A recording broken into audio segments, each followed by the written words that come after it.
ඉතින් ඉස්කෝලේ යන්නවත් මෙච්චර ආසාවෙන් ඉතින් උදේ නැගිටින්නේ නැහැ. පිටත් වෙන්න යන්නේ අපේ ගමන සුපිරි එක්ස්පීරියන්ස් එකක් බලමු මොකද වෙන්නේ කියලා. ඉතින් මාරම ලස්සනයි ඉතින් vlog එකේ start එක. බොසා කොහෙද බොසා උදෙන්ම යන්නේ? ඉන්ටර්නැෂනල් බ්‍රෑන්ඩ් එකක් හම්බුණා අපිට ටික. ලංකාවේ බැලුවොත් බයික්ස් 10ක් ගත්තොත් 5ක් විතර TVS මේ ඔව් ඉතින් මේ අර කියද්දී ඉස්සරහා තියෙන බජාජ් බයික් එකක් තියෙනවා අපාචි එකක් තියෙනවා. yes බජාජ් එකක්. ආයි බජාජ් එකක්. මොකද අර TVS තියෙන්නේ ඒගොල්ලෝ ફોකස් කරලා තියෙන අර පොඩ්ඩක් ස්පෝර්ටි and අර පොඩ්ඩක් යං ක්‍රවුඩ් එකට තමයි TVS එක තියෙන්නේ. අර බජාජ් පොඩ්ඩක් ඕල්ඩ් ස්කූල් ටයිප්.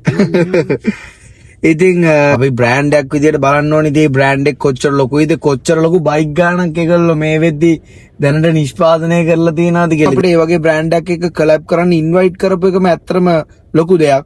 ඉතින් මං හිතන්නේ ඒක අපේ වින් එකක්. ඉතින් දැන් අපි මේ වැඩේට යන ගමන් තියෙන්නේ. තැනට ඇවිල්ලා ඉන්නේ ඉතින් කට්ටිය ගොඩක් ඉන්නා. ඉතින් මේක තමයි බයික්ස් ටික.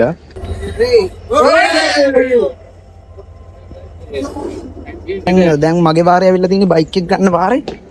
ඉතින් බලමු මොකද වෙන්නේ කියලා. ඉතින් අපි ආව බීච් එකට. ඉතින් කට්ට වාඩ පේන පිටිපස්සෙන් බීච් එකේ එක වැඩ ගෑලි දාන බෝයිස්ලා බයික් වල පාර ලස්සනයි. ඉතින් මේ තියෙන්නේ මට හම්බෙච්ච බයික් එක. අතරම ඉතින් බයික් එක නම් මං ආසම් පාට මට සෙට් වුණා. කට්ටිය වැඩ දානවා.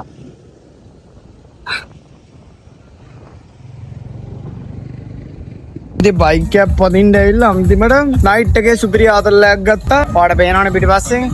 ඒක ඉතින් ඇත්තටම මාර විදියට එන්ජොයි කරා. අලුත් එක්ස්පීරියන්ස්. ලොන්චින් ඉවෙන්ට් එකට පාටිසිපේට් කරලා ඊට පස්සේ කාලා බීලා ඉතින් අපි යනවා. පළවෙනි දවසේ ඉතින් කොළඹ ඉඳන් ගාල්ලට බයික් රයිඩ් එකක් තිබ්බා TVS Ronin බයික් එකේ. ඉතින් ලොන්චින් ඉවෙන්ට් එක තමයි ඊට තිබ්බේ. ඉතින් මාරම හැපනින් ඉවෙන්ට් එකක්. ගොඩක් ක්‍රියේටර්ස් ලයිට් එක අපිට ගොඩක් කට්ටියව හම්බුණා. අලුතෙන් කට්ටිය එන්ජොයි කරාම රොක්කලම්බු බලපු හැමෝටම සපෝට් කරපු හැමෝටම again thank you කරන. එහෙනම් ජය වේවා.